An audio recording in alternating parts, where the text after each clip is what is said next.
Silence, you furry fool! I've had it with your whining and bumbling. Hello and welcome to part 3 of D6 Damage's Necromancy Guide. We're going to conclude our series about dabbling in the dark arts with 3 character builds that can get pretty much the most you can really get out of necromancy. I'm going to start off with an undead controller/maintainer cleric. Now, just so you know, there is a cleric archetype for this, and it's pretty good. It's the Undead Lord, and it can be found in Pathfinder Ultimate Magic. Race-wise, for this character, I'm going to suggest Aasimar. You're going to want your Charisma and your Wisdom modifiers as high as possible, so go with the vanilla Aasimar. Now for the feats that you should consider. First off, you need to take the Command Undead feat. This gives you the ability to channel negative energy to seize control of random undead. The save against this attack is 10 plus half your cleric level plus your charisma modifier. This will give you additional undead to control. I've kind of gone over this already in previous videos. Beyond that, you want to take feats like Improved Channel and Extra Channel. The reason why you want as much in channel energy as you do is that's going to give you the ability to maintain the health of your undead minions, who are going to be doing the majority of the fighting for you. You've put time and resources into building them, so you want to keep them as strong as possible. Also remember, clerics have the ability to eat prepared spells to cast either heal spells if they're positive energy aligned clerics, which you're not.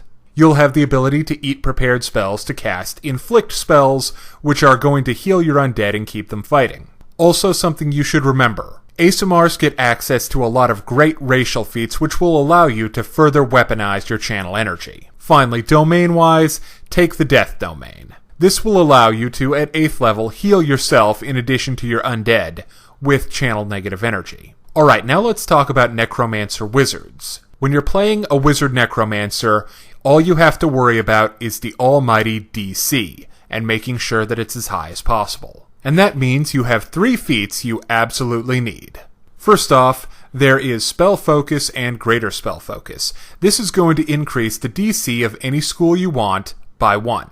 And of course, you're going with Necromancy. The final feat that you need, and this is really going to keep you in the game as a Necromancer Wizard, is the Metamagic feat Heightened Spell. This feat allows you to prepare a spell as a higher spell level, increasing the DC. So, for example, let's say you can cast up to 3rd level spells, and you want to make sure that the DC for your Ray of Enfeeblement is as high as it can possibly be. What you would do is you would use this Metamagic feat to prepare Ray of Enfeeblement as a 3rd level spell. It'll take up a 3rd level spell slot and be treated as if it was a 3rd level spell. Also, this is an absolute must. You want to have your Intelligence modifier as high as possible. And if you have time before a battle, you're going to want to prep your enemy. That's doing things like fear effects to make them shaken, which decrease their saves. Also, be very careful about your target selection.